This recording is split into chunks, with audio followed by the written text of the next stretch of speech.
Hey guys, today I'll be going over my reflection over my persuasive speech and answering the 10 questions. The first question was about purpose. I think the purpose of my persuasive speech is to try open up others into my way of thinking or viewing things, because my topic was about labeling genetically modified foods, and I was trying to convince people that this was a good idea and that's how we should start think about. It opens up the audience's views to new things and learning new things. The second question is, how did you feel? I felt confident that I knew enough information regarding GMOs to properly inform and persuade. I also learned a new thing or two on the topic that I didn't already know before, and that's always a good thing. Speaker ethos.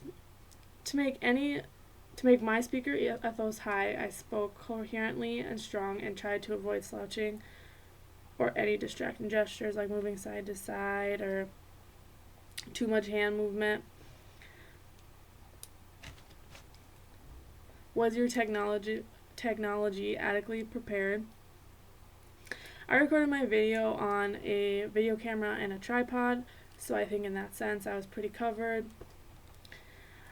I could have used a microphone to improve my sound quality because I was sort of far away, and video cameras don't always have the best recording on sound, so I could have used that, although it wasn't detrimental to my speech or anything. But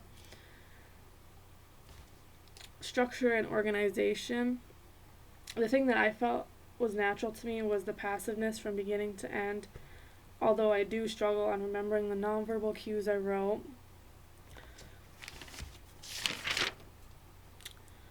How did you consider your audience? I considered my audience by informing them completely about all the information, clear and concisely.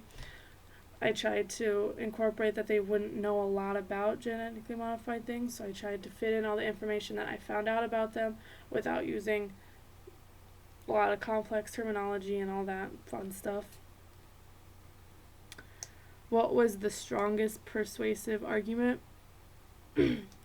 My strongest persuasive argument was probably the fact that there's so much unknown about GMOs that there's no way we can prove that they're safe. This is a valid reason for labeling, because we can't say, hey, this doesn't do this, or hey, this causes this.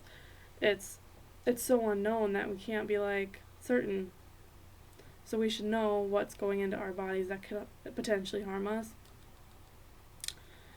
Do you feel like you had solid logos?